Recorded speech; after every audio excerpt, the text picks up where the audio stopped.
మనుషులు నా వల్ల కాదు అని విడిచిపెట్టిన కార్యం ఏదైతే ఉందో అది ప్రభు ఈ నెలలో చేపట్టబోతున్నాడు. కొట్టండి గట్టిగా, చెప్పలేదు నా వచనాలలోయ. నా ప్రయత్నం చేస్తా, నా వల్ల కాలేదు అన్న వాళ్ళు ఎవరైనా ఉంటే ఈరోజు నీ పక్షముగా దేవుడు అద్భుతం చేయబోతున్నాను మాట్లాడుతున్నాను. మరికొందరు పలానా వాళ్ళకి నా పని అప్పగించాను, వాళ్ళ వల్ల కాలేదు, నాకు సహకరిస్తానని వచ్చిన వాళ్ళు సహకరించలేకపోయారు అన్నవాళ్ళు, నాకు సహాయం వాళ్ళ ద్వారా వీళ్ళ ద్వారా వస్తాయని చాలా రోజులుగా నెలల తరబడి నేను అమ్మాను, కానీ నాకు ఏది కలిసి రాలేదు, నేను అనుకున్నట్టు జరగలేదు అని నువ్వు బాధపడుతూ ఉంటే నేను ప్రవచిస్తున్నాను, నీకు ఈ నెలలో దేవుడు మనుషులు కాదనుకున్న కార్యాన్ని, మనుషులు చేవిడిచి ఉన్న కార్యాన్ని, మనుషుల వల్ల కాని కార్యాన్ని ప్రభు జరిగించబోతున్నాను మాట్లాడుతున్నాడు. అది ఏదైనా కానివ్వండి, అది ఆరోగ్య సంబంధమైనది కానివ్వండి, లేకపోతే మీ కుటుంబ సంబంధించినది కానివ్వండి, మీ బిజినెస్ కానివ్వండి, మీ సేవ కానివ్వండి, మరి ఏదైనా కానివ్వండి, దేవుడు వలన జరగబోతున్నాయి. దేవుడే నీ పక్షముగా వ్యాజ్యమాడబోతున్నాడు. దేవుడే నీ పక్షముగా నిలబడి అద్భుత కార్యం చేయబోతున్నాడు. దేవుడే నీ పక్షముగా నిలబడి గొప్ప కార్యం చేయబోతున్నాను మాట్లాడుతున్నాడు. నమ్ముతున్న వాళ్ళందరూ గట్టిగా చేపట్లు కూడా దేవుడు. మనుషులు మన పక్షముగా లేనప్పుడు, మనుషులు మనకు సహకారంగా లేనప్పుడు, మనుషులు నీ కొరకు నీ పక్షముగా నిలబడినప్పుడు, మనుషులు నిన్ను చేయి విడిచినప్పుడు ఏమవుతుందంటే అనేక కష్ట నష్టాలు కలుగుతాయి. దాంట్లో ఒకటి ఏంటంటే మన ఆశీర్వాదాలు ఆలస్యం అవుతాయి. అది మీరు మొదటిగా తెలుసుకోవాల్సిన విషయం. నీ ప్రజలు, నీకు సంబంధించిన వారు నిన్ను చేయి విడిచినప్పుడు, నీకు దూరంగా ఉన్నప్పుడు, నిన్ను మర్చిపోయినప్పుడు, నిన్ను విడిచిపెట్టినప్పుడు నీ ఆశీర్వాదాలు ఆలస్యం అవుతాయి. గట్టిగా ఒక హల్లెలూయా చెప్పండి.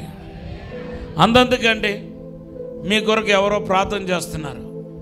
ప్రార్థించే వాళ్ళు, నీ కొరకు ప్రార్థించేవాళ్ళు, నిన్ను ఆత్మీయంగా నడిపించేవాళ్ళు, నీకు సహకరించేవాళ్ళు, ఆత్మీయంగా సహకరించేవాళ్ళు కాస్త నీకు దూరం అయిపోయారు. ఏ కారణమైనా కావచ్చు. ఇప్పుడు నీకు ఒరిగేది ఏంటంటే, నీకు వచ్చే నష్టం ఏంటంటే నీ ఆశీర్వాదం ఆలస్యం అవుతాయి. ఎలాగని అడగబాకండి, ఖచ్చితంగా ఆశీర్వాదం ఆలస్యం అవుతాయి.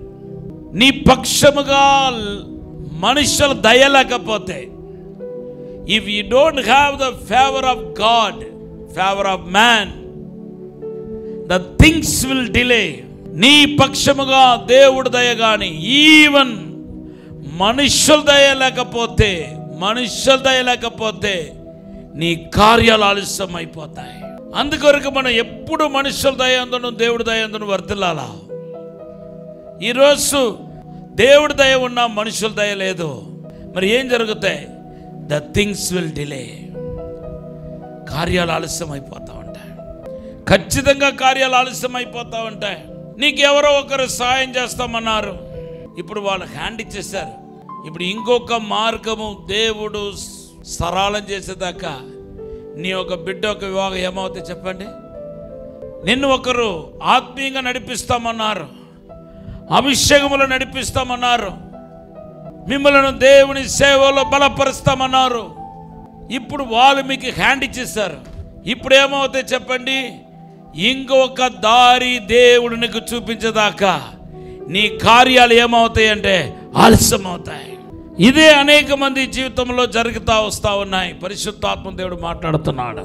యోవాను సువార్త 5వ అధ్యాయం 5 నుండి 14 వచనాలు చదివితే, ఒక అతనుకు సడన్గా పక్షవాదం వచ్చింది, కాళ్ళు చేతులు చచ్చిపడిపోయింది.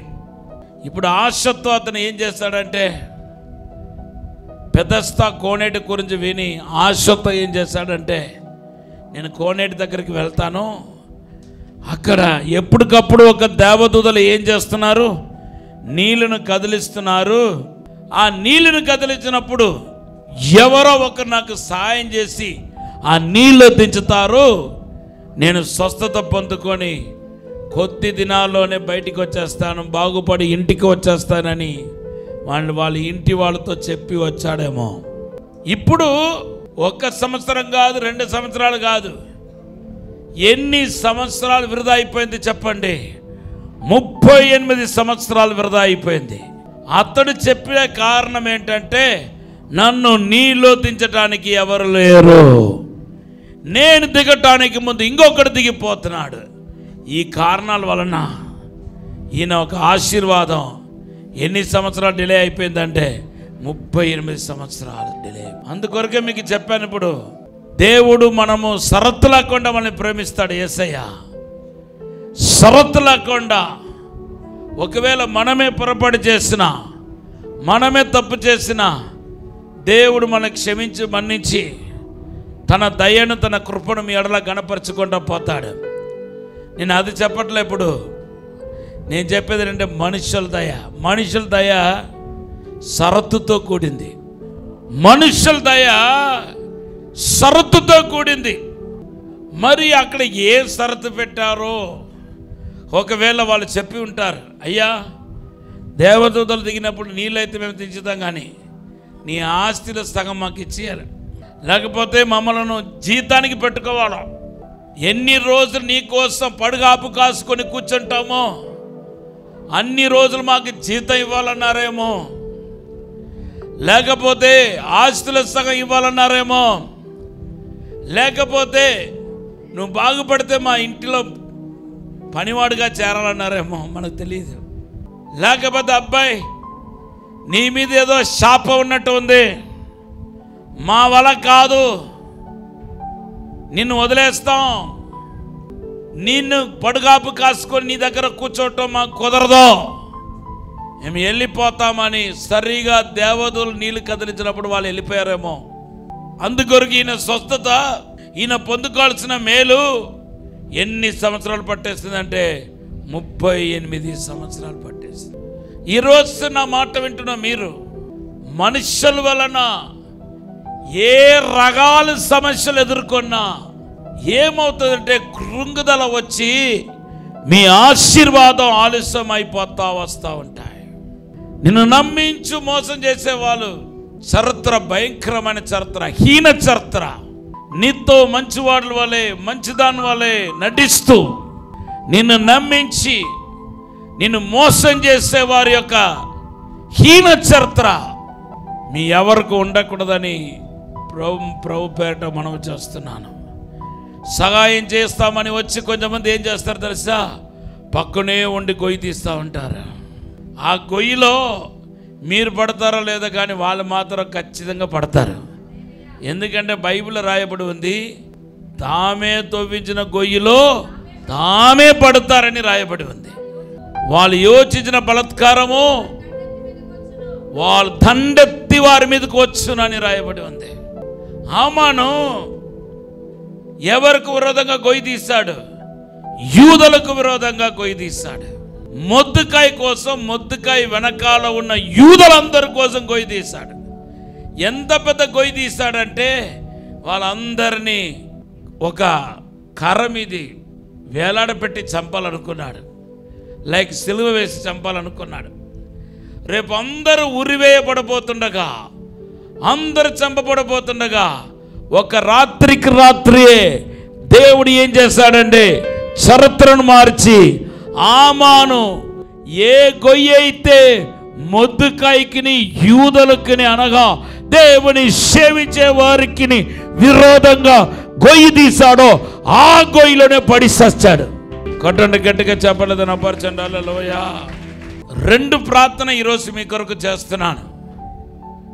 మొదటి ప్రార్థన ఏంటంటే, ఇలా మనుష్యుల వలన దెబ్బతిని ఉంటే, మనుష్యుల వలన మోసపోయి ఉంటే, మనుష్యుల వలన నష్టానికి గురి అయి ఉంటే, మనుషుల వలన నిందలు అవమానానికి గురి అయి ఉంటే, అమాంతంగా మిమ్మల్ని చేయి విడిచి వెళ్ళిపోయి ఉంటే, మీ లైఫ్ని డిస్టర్బ్ చేసి ఉంటే, మిమ్మల్ని బాధ పెట్టి ఉంటే, మిమ్మల్ని గాయపరిచి ఉంటే, మిమ్మల్ని వేదనకి వేధించడానికి గురి చేసి ఉంటే, మీకు నమ్మిక ద్రోహం చేసి ఉంటే, మీతో మంచి వాళ్ళగా నటిస్తూ మిమ్మలను అయోమయ పరిస్థితులు వదిలిపెట్టి మిమ్మల్ని బాధ పెట్టి ఉంటే, ఈరోజు నేను ప్రవచిస్తున్నాను, యేసుక్రీస్తు అటువంటి వారిని దర్శించబోతున్నాడు. అటువంటి వారి దగ్గరికి ఆయన రాబోతున్నాడు. అటువంటి వారికి ఆయన విడుదల ఇవ్వబోతున్నాడు. అటువంటి వాళ్ళకి ఆయన విముక్తి కలుగ చేయబోతున్నాడు. అటువంటి వాళ్ళకి ఆయన అద్భుతం చేయబోతున్నాడు. నమ్ముతున్న వాళ్ళందరూ గట్టిగా చప్పట్లు కొడతా పడుతున్నాను. యేసు ప్రభువుకు ఒకడు గొయ్యి తీశాడు. ఆ యూదా ఇస్కరియోతు ఏం చేస్తాడంటే, కూడా ఉంటే ఏం చేస్తాడంటే యేసు ప్రభువుకు గొయ్యి తీశాడు. హల్లెలూయా. కానీ ఆ గొయ్యిలో లాస్ట్లో ఎవరు పడ్డారు? యూదయే పడ్డాడు. యేసు ప్రభువు అయితే శ్రమ అనుభవించాడు, శిలువ మరణం పొందాడు, అవమానాలు భరించాడు, నేరారోపణ భరించాడు. కానీ తాను వేసిన గొయ్యిలో లాస్ట్కి ఎవరు పడ్డారంటే ఇస్కరియోతు యూదయే పడ్డాడు. ఊరి వేసుకుని సచ్చాడు. నిలబడలేదు ఆయన జీవితం. ఉన్న అందరిలో చాలా యంగ్ మ్యాన్ ఎవరంటే యూదాస్ ఇస్కరియోతు అన్న. తన వేసిన గొయ్యిలోనే తన పడిపోయి నష్టపోయాడు. కానీ పరలోక తండ్రి ఇస్కరియోతు యూదాకు సాయం చేస్తాడా? యేసుకు సాయం చేస్తాడా? యేసు ప్రభుకు సాయం చేస్తాడు. కాబట్టి రోమాపత్రిక 8:11 రాయబడి ఉంది, మృతులో నుండి యేసుక్రీస్తును లేపిన ఆ పరిశుద్ధాత్మ సావునకు లోనైన మీ శరీరాన్ని కూడా జీవింపచేయను. మృతులో నుండి యేసును లేపటానికి పరలోక తండ్రి పరిశుద్ధాత్మను సమాధిలోనికి పంపాడు. సమాధి నుండి యేసు లేచాడు. సమాధి నుండి యేసు లేవటానికి గల కారణం ఏంటో తెలుసా? పరిశుద్ధాత్మ. మృతులో నుండి యేసుక్రీస్తును లేపిన పరిశుద్ధాత్మ. మృతులో నుండి యేసును లేపిన పరిశుద్ధాత్మ. ఈరోజు కొంతమంది మనుషులు ఇచ్చిన మాట తప్పిపోయారు. అది తోడపుట్టిన వాళ్ళు కావచ్చు, అమ్మా నాన్న కావచ్చు, స్నేహితులు కావచ్చు, బంధుమిత్రులు కావచ్చు, దగ్గర వాళ్ళు కావచ్చు, ఎవరైనా కావచ్చు. మనుషుల వలన నువ్వు ఇబ్బందులకు పాలైపోయి ఉన్నావేమో, మనుషుల వలన నష్టపోయావేమో, మనుషుల వలన నీకు అన్యాయం జరిగిందేమో, నేరారోపణ చేశారేమో. కానీ ఈరోజు పరిశుద్ధాత్మ దేవుడు నీతో మాట్లాడుతున్నాడు. నేను నీ ఎడల ప్రణాళిక కలిగి ఉన్నాను బిడ్డ, నీ ఎడల ప్రణాళిక కలిగి ఉన్నాను, నీకు అద్భుతం చేయబోతున్నానని ప్రభు మాట్లాడుతున్నాడు. గట్టిగా ఒక హల్లెలూయా చెప్పండి.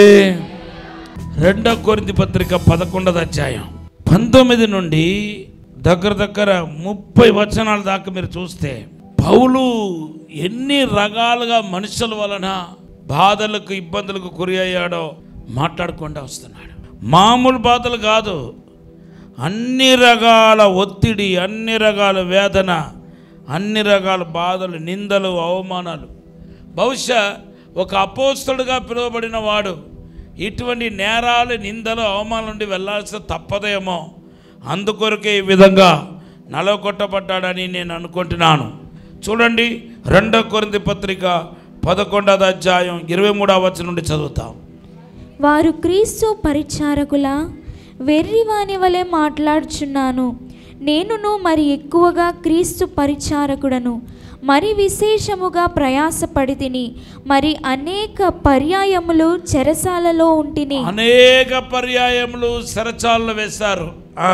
అపరిమితముగా దెబ్బలు తింటిని. అపరిమితముగా దెబ్బలు తింటిని. అనేక మారులు ప్రాణాపాయములలో ఉంటిని. అనేక మారు ప్రాణాపాయంలోనికి నన్ను నెట్టివేశారు మనుషులు.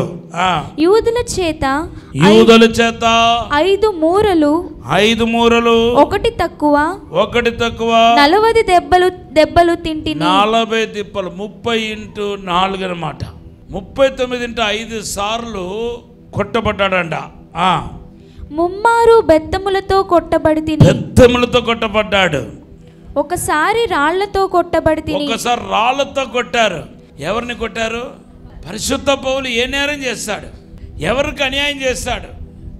ఎవరిని బాధ పెట్టాడు, ఎవరికి అన్యాయం చేశాడు, ఎవరికి అభ్యంతరకరంగా ఉన్నాడు, ఎవరిని ప్రభు నుండి దూరపరిచాడు?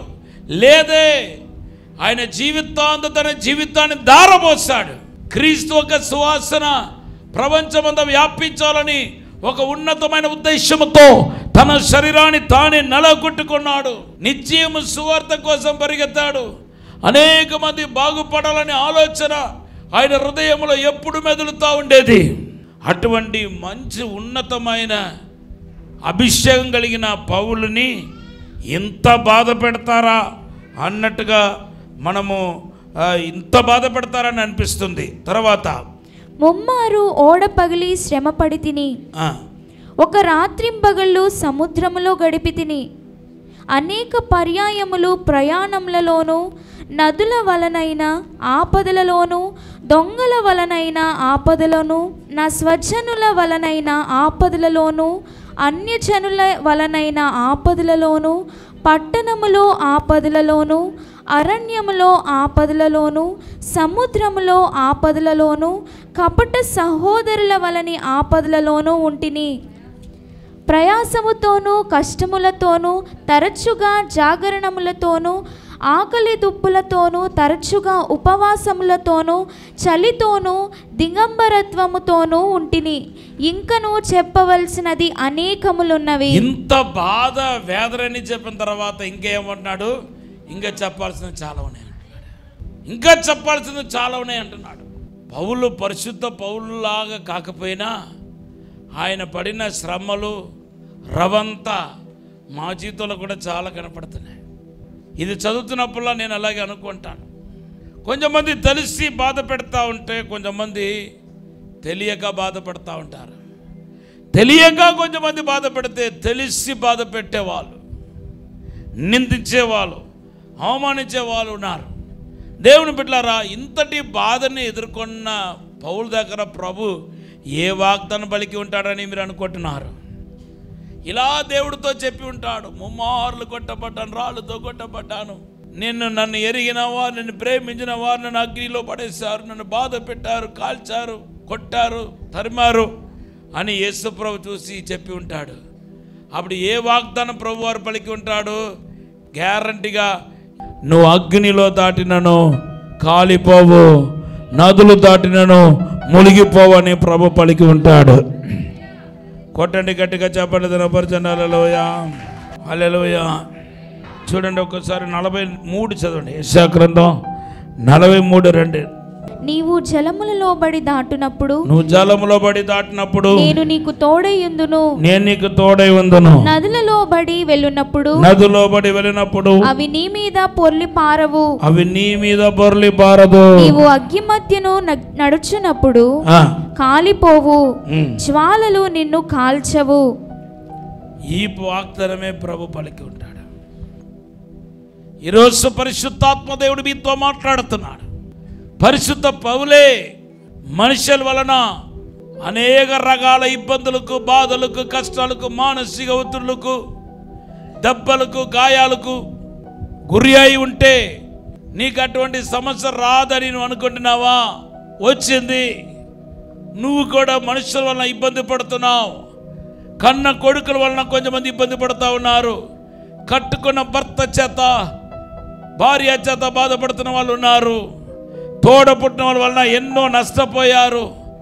మీ ఇంటి వారు, మీ పొరుగు వారు అసూయ పడటం వలన నిన్ను ఎంత అనగదొక్కాలో అంత అనగదొక్కటానికి ప్రయత్నం చేశారు.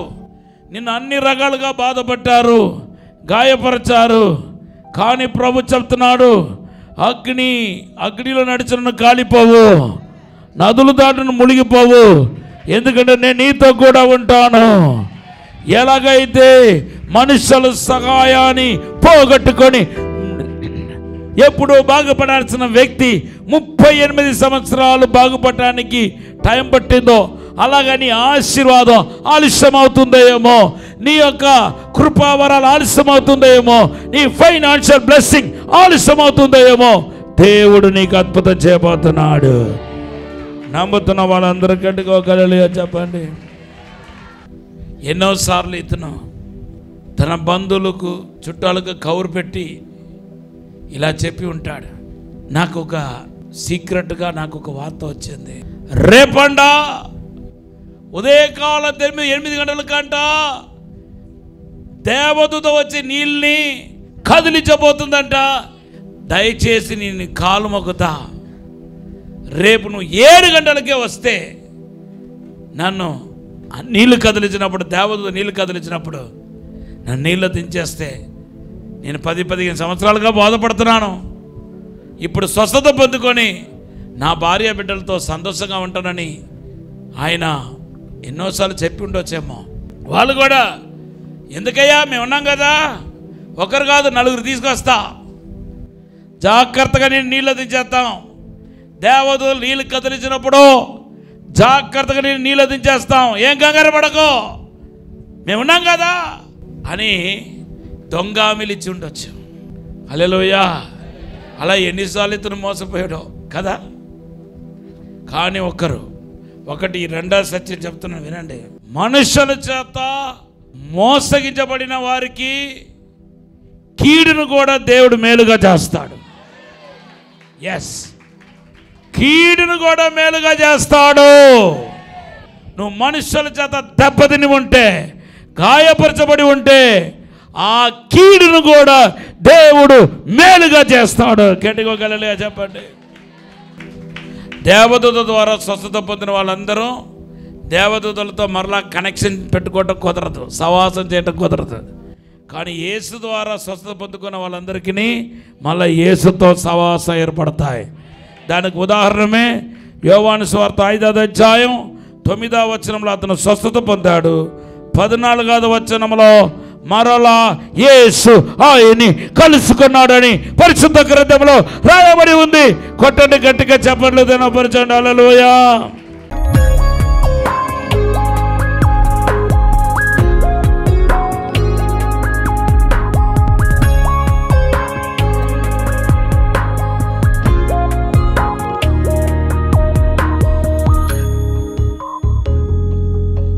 ఈ మార్చి నెలంతా నీకు అద్భుతం జరుగుతాయి. ఎవ్రీడే అద్భుతం జరగబోతున్నాయి. ఎవ్రీడే నిన్ను ఆశీర్వదించబోతున్నాడు. పోగొట్టుకున్న సమస్తాన్ని తిరిగి పొందుకోబోతున్నావు. సమస్తాన్ని పొందుకోబోతున్నావు. పడిపోయిన దావీదు గుడారాన్ని తిరిగి కడతానని ప్రభు వాగ్దానం చేసి ఎలాగైతే కట్టాడో అలాగే నీ కుటుంబం కట్టబడతాయి, నీ గుడారం కట్టబడతాయి. యెషయా 61:7 ప్రకారం నీ నిందల అవమానానికి బదులుగా రెట్టింపు ఘనత కలగబోతున్నాయి, నీకు మేలు కలగబోతున్నాయి. జకర్యా 9:12 ప్రకారం నీకు 200 మేలు చేయబోతున్నాడు, నేను వర్ధల చేయబోతున్నాడు. నీ పిల్లల విషయంలో దేవుడు తోడుగా ఉండి నడిపించబోతున్నాడు. నీ బిడ్డలకు మంచి భవిష్యత్తు ఇవ్వబోతున్నా మాట్లాడుతున్నాడు. నీ కుటుంబంలో ఎగ్జామ్స్ రాసే బిడ్డలందరికీ విజయం ఇవ్వబోతున్నాడు, గొప్ప విజయం ఇవ్వబోతున్నాడు. బంధకాలు తగ్గబోతున్నాయి. నీ హృదయ వాంఛలు నెరవేర్చబోతున్నాడు. ఎవరెవరికి గర్భఫలం లేదో మీ గర్భాన్ని ముట్టి దేవుడు గర్భఫలం ఇవ్వబోతున్నాడు మాట్లాడుతున్నాడు. రోగముతో, షుగర్ వ్యాధితో, ఇతర బలహీనతతో, దీర్ఘకాల రోగముతో ఎవరు బాధపడుతున్నారో మీకు యేసు నామములో స్వస్థత కలగబోతున్నాయి, మేలు కలగబోతున్నాయి. అప్పులతో కొట్టుమిట్టలాడుతున్న అందరికీ 15వ తారీఖు లోపల ఒక అద్భుతం జరగబోతుంది. అప్పుల నుండి బయటపడబోతున్నావు. నీ బిజినెస్ దేవుడు ఆశీర్వదించబోతున్నాడు. ఇదివరకు లేని లాభానికి దేవుడు ఇవ్వబోతున్నాడు. నీ బిజినెస్లో ఆశీర్వాదం చూడబోతున్నావు, సేవల ఆశీర్వాదం చూడబోతున్నావు. నువ్వు సేవకుడైతే ఈ నెలలో సేవ ఆశీర్వదించబడబోతున్నాయి. దేవుడు అనేక కొత్త ఆత్మలు తీసుకుని రాబోతున్నాడు. అభిషేకించబడబోతున్నావు, విడుదల కలగబోతున్నావు. వందనాలు ప్రభా, నీ హృదయ వాంఛలు నెరవేర్చబోతున్నాడు. కీర్తన 37:4-5 ప్రకారం ఇప్పుడు ఆశీర్వదించి దీవించి బలపరచండి ప్రభా, మేలు చేయమని, అభిషేకించమని. ఈ యొక్క నాయనా తండ్రి వాక్యం విన్న ప్రతి ఒక్కరిని ఆశీర్వదించండి అయ్యా, అద్భుతం జరిగించండి ప్రభా. నిందలు, నేరాలు, అవమానాన్ని కొట్టివేయండి ప్రభా. యేసు నామములో అడిగి వేడుకుంటున్నాము తండ్రి. చింతపల్లిలో దహించు అగ్ని వాగ్దాన స్వస్థత పండుగలు మార్చ్ 11, 12, 13 తేదీలలో ప్రతిరోజు సాయంత్రం 6 గంటల నుండి ప్రారంభించబడును. ముఖ్య ప్రసంగికులు డాక్టర్ థామస్ గారు, డాక్టర్ శివ థామస్ గారు, దహించు అగ్ని మినిస్ట్రీస్ రాజమహేంద్రవరం. ఈ పండుగలలో సిస్టర్ క్యాథరిన్ గారు మరియు సిస్టర్ కరిష్మా గారు శక్తివంతమైన ఆరాధనలో నడిపించెదరు. స్థలం ఆర్టీసీ కాంప్లెక్స్ గ్రౌండ్, చింతపల్లి. మరిన్ని వివరాలకు 9494940072 మరియు 73. ఇది కుటుంబ ఆశీర్వాద కూడిక. ఇక్కడ మేము మా కుటుంబాలను కట్టుకున్నాం. మరి మీరు? అయితే ప్రతి శుక్రవారం రాజమహేంద్రవరంలో జరిగే ఈ కుటుంబ ఆశీర్వాద కూడికలో పాల్గొనండి. ఈ కూడిక జరుగు స్థలం దహించు అగ్ని ఆడిటోరియం, నటరాజ్ థియేటర్, రాజమహేంద్రవరం. సికింద్రాబాద్ లో దహించు అగ్ని అద్భుత అసాధారణ కూడిక ప్రతి శనివారం సాయంత్రం 5 గంటల నుండి ప్రారంభించబడును. స్థలం SPG church ground, alpha hotel వెనుక, సికింద్రాబాద్. మరిన్ని వివరాలకు 9494940074 మరియు 75.